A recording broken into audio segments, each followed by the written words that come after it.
반갑습니다. 예전보다 포근한 겨울이지만 차가운 공기로 인해 자연스럽게 움직임이 적은 시기를 보내고 있습니다.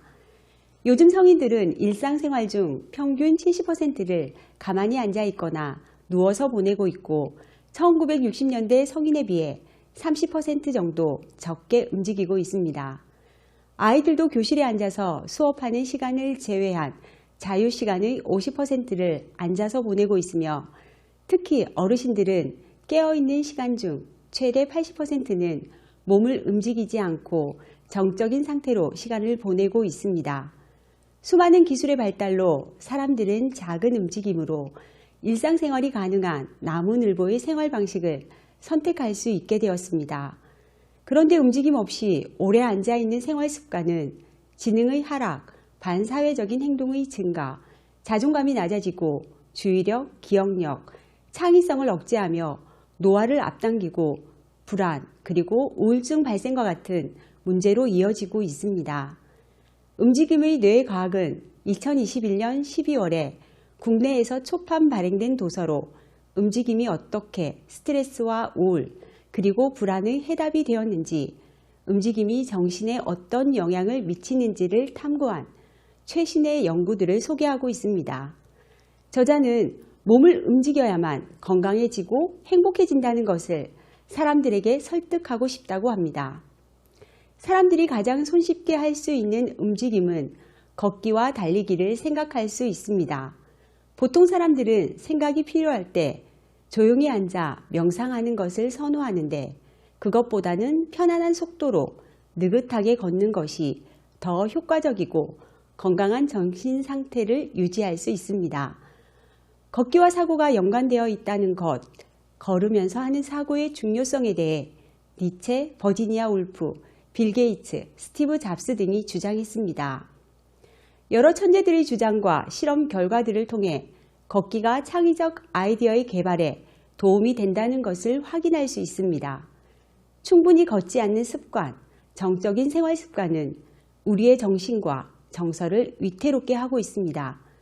사람들의 걸음걸이와 앉아있는 자세를 통해 그 사람의 정신 상태를 확인할 수 있는데 활기차게 걷는 사람들 그리고 바른 자세로 앉고 서는 사람들은 감정적 어휘의 목록에서 긍정적인 단어를 더 많이 기억했고 천천히 걷고 움직임이 적은 사람들, 구부정한 자세로 앉아있는 사람들은 부정적인 언어를 더 많이 기억했습니다.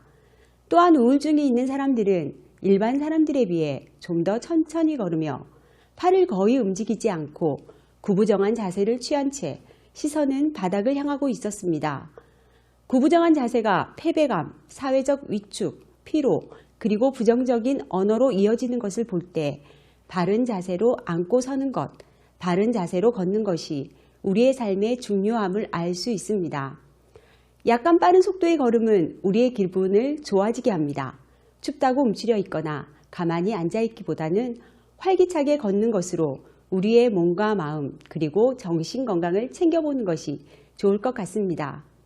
사람들에게 삶의 즐거움 중 하나이자 움직임을 이용해서 기분을 바꾸는 가장 빠른 방법은 스트레칭입니다. 한동안 앉아 있었다면 일어서서 팔과 다리를 뻗는 기지개 자세를 1시간에 한 번씩 하면 좋습니다. 기지개 자세는 단단한 근육을 이완시켜 주기 때문입니다.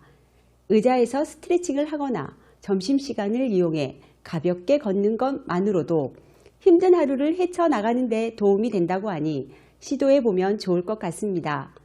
낙상은 사후사의 흔한 원인 중 하나입니다.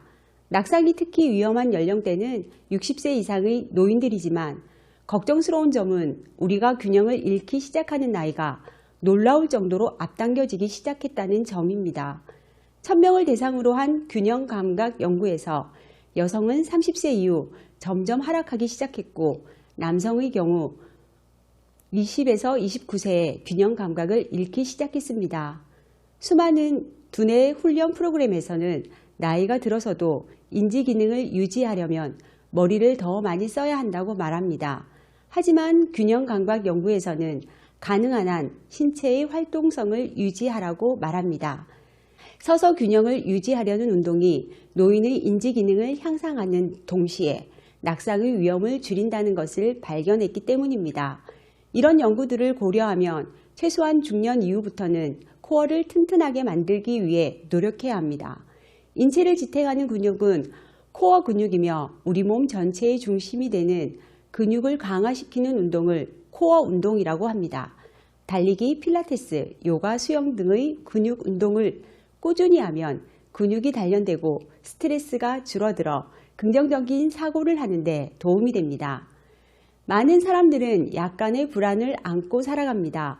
그렇다 보니 스트레스가 사람들의 건강에 미치는 영향이 과소평가받고 있습니다. 요즘 현대인들에게 있는 만성 스트레스는 심장질환에서 암, 알츠하이머, 우울증까지 생명을 위협하는 거의 모든 질병의 위험성을 높이고 있습니다. 또한 스트레스로 인한 중독, 번아웃, 범죄와 같은 사회적 대가를 치르게 하기도 합니다. 마음챙김 명상이나 인지행동 치료 등이 스트레스를 완화시키는 데 도움이 되는 것처럼 걷기, 근육을 단련하는 운동, 크게 웃는 것 등 우리의 작은 움직임도 스트레스를 관리하는 데 도움이 됩니다. 특히 크게 웃는 것은 윗몸 일으키기보다도 효과적으로 코어 근육을 단련시키고 눈까지 접히게 웃는 것은 1초 만에 스트레스를 완화시킵니다. 그런데 그냥 크게 웃는 행동 자체만으로도 스트레스를 감소하게 한다고 하니 웃기지 않아도 웃을 일이 없어도 그냥 큰 소리로 웃으면 좋을 것 같습니다. 놀랍게도 지구 인구의 반 이상이 습관적으로 코로 호흡하지 않고 입으로 호흡을 한다고 합니다. 입으로 호흡하는 습관은 입냄새와 충치를 유발할 뿐 아니라 코와 뇌 사이의 직통 라인을 우회하는 일입니다. 요가 수행자들은 코를 통해 호흡할 때만 스스로 자신의 생각, 행동, 그리고 감정을 절제하고 조절할 수 있다고 합니다. 스트레스를 받을 때 의식적으로 천천히 깊게 호흡하면 좀 더 나은 의사결정을 하는 데 도움이 되고 코를 통한 호흡은 기억력과 집중력을 높이고 응급 상황에서 몸을 더 빨리 움직이도록 준비하게 합니다. 우리의 몸과 마음, 정신 건강을 위해 그리고 행복한 일상을 위해 우리는 걷고 달리고 크게 웃고 음악에 맞춰 나만의 춤을 추며 스트레칭을 하고 근육을 단련시키는 운동을 꾸준히 하는 습관이 필요합니다.